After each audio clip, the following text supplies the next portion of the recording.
नमस्कार, स्वागत है आपका हमारे चैनल में। अब खबरें विस्तार से। माफिया मुख्तार अंसारी की भतीजी और गाजीपुर से सांसद अफजल अंसारी की बेटी नुसरत अंसारी के समाजवादी पार्टी से चुनाव लड़ने की संभावना खत्म हो गई है।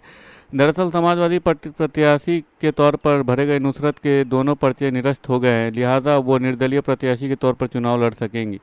अब अफजल अंसारी इंडिया गठबंधन के आधिकारिक प्रत्याशी होंगे। सपा प्रत्याशी के तौर पर लड़ेंगे चुनाव। बताते चले कि यूपी की चर्चित लोकसभा सीट गाजीपुर से सपा प्रत्याशी अफजल अंसारी ने भी नामांकन किया था। उन्होंने सोमवार को 2 सीटों का पर्चा भरा था। अफजल से पहले उनकी बेटी नुसरत अंसारी ने अपना नामांकन दाखिल किया था। नुसरत ने यह नामांकन डमी कैंडिडेट के रूप में किया था। अफजल ने कहा था कि मेरा नामांकन में कोई दिक्कत आती है तो पार्टी सिंबल नुसरत को ट्रांसफर हो जाएगा।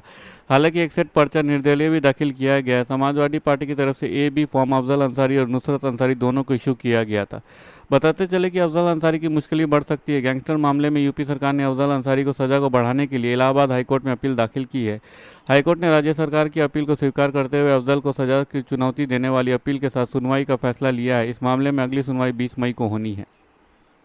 कांग्रेस उत्तर प्रदेश के अपने दोनों घरों को बचाने के लिए जी जान से जुट चुकी है। इसी वजह से आखिरी पलों में अमेठी और रायबरेली के लिए उम्मीदवारों के नामों का ऐलान किया गया।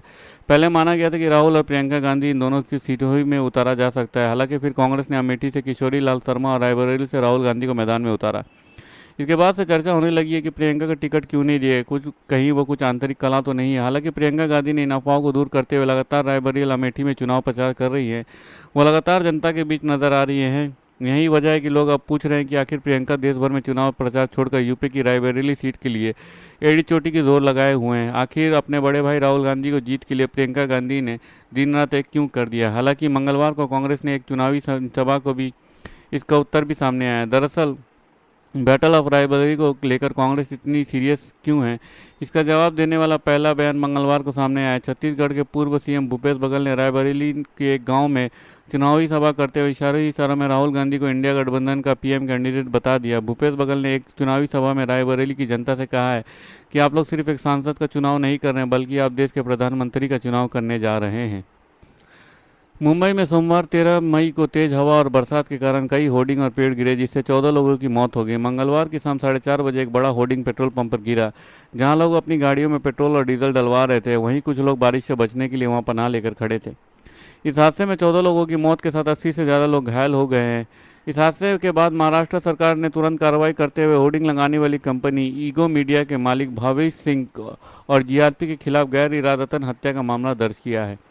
मुंबई के सबसे प्राइम स्पॉट पर यह होर्डिंग लगाई गई थी। जिस जगह पर यह होर्डिंग लगानी थी वो ईस्टर्न एक्सप्रेस हाईवे, जिसकी बाईं तरफ 4 होर्डिंग लगी थी। यह होर्डिंग ईजीओ मीडिया नाम की कंपनी और से लगाई गई थी। इस कंपनी के मालिक भवेश सिंह का बैकग्राउंड साफ सुथरा नहीं है। उस पर पहले से ही कई मामले दर्ज है। भवेश भिंडे के ऊपर कई आपराधिक केस दर्ज है, जिस रेप का मामला भी शामिल है।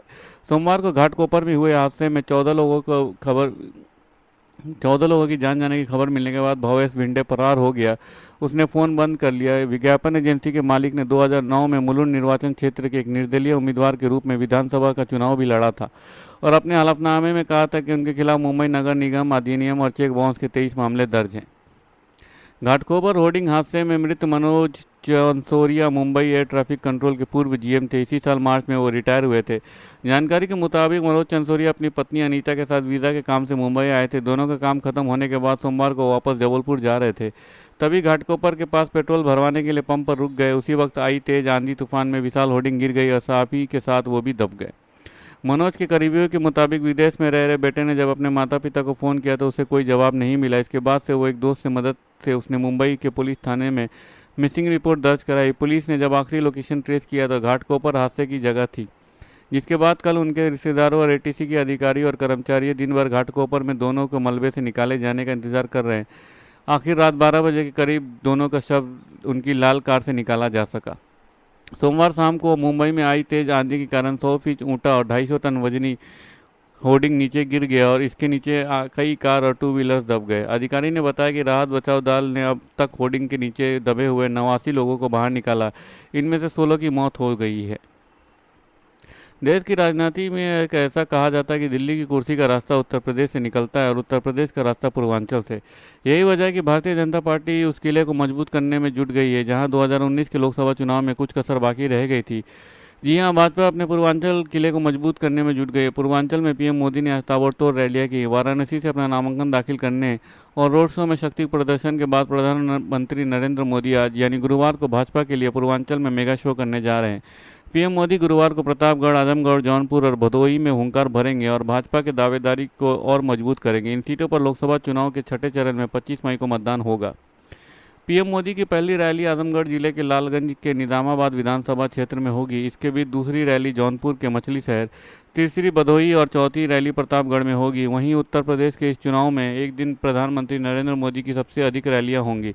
ये बताना जरूरी है कि पूर्वी उत्तर प्रदेश से, जिसे पूर्वांचल कहा जाता है, में अधिकांश सीटों पर भाजपा का सीधा मुकाबला समाजवादी पार्टी कांग्रेस गठबंधन से है। धन्यवाद। खबरें समाप्त हुई। अगर आपको हमारे वीडियो के कंटेंट पसंद आ रहे हैं तो इसे लाइक और सब्सक्राइब जरूर कीजिए, अपने परिवार और दोस्तों में शेयर कीजिए और अपने सुझाव कमेंट बॉक्स में पोस्ट करना ना भूलें। धन्यवाद। आपका दिन शुभ हो।